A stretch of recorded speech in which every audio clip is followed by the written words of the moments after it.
There are some insect trails in the upper bout. You can see a little bit of sort of natural character of that. I chose not to fill that in with a lot of filler. I wasn't sure how the filler would pick up the dye right there on top, so I left those there. There are two spots on the top of the guitar where the dye didn't quite take as well as it could have.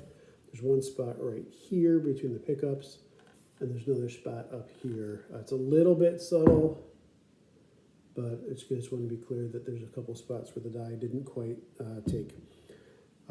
There is this large crack down here that again is part of the found wood or the reclaimed wood.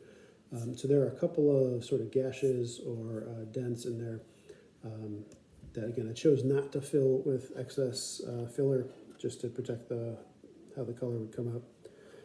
There is some filler visible here on the top of the horn. Again, the way the piece of the wood was able to make the top, there was just this sort of thinner spot, and that worked out on top of the horn.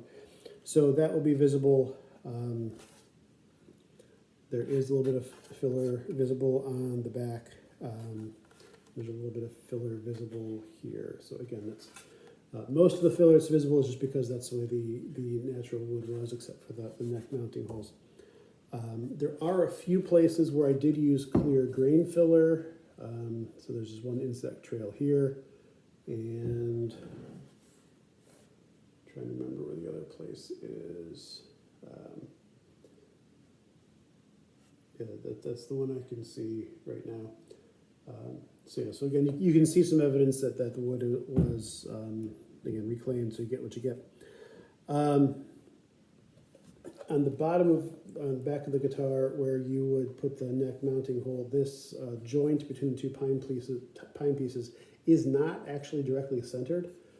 So if you look at the pine stripe right, or the cherry stripe, the center of that is about here, and the joint is a little bit off center. Now, when you go to put a strap button in, the fact that you're not drilling into the joint of two pieces of wood might be a feature, not a bug, but it's worth pointing out that that's a little bit off center. And when I was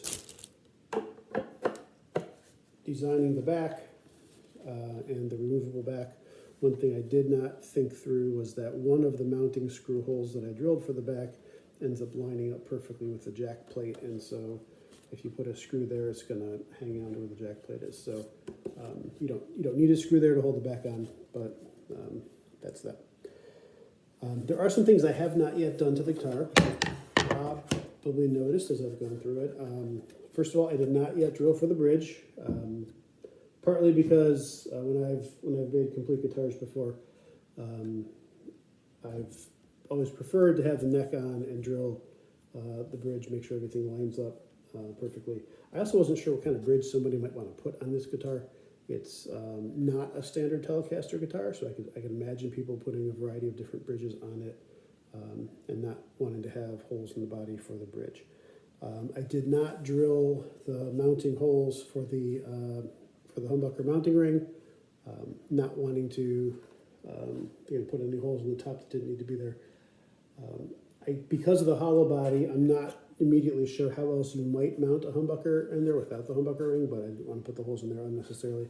And as I mentioned, I did not drill for the strap buttons. So no strap button there, no strap button there, just in case people wanted to put them in a different place than I would have. So that is this guitar. Again, I hope the color comes through. It's a nice cranberry sort of color. I like it very much. For a second guitar, I'm pretty proud of it. And I hope somebody makes a nice guitar of it.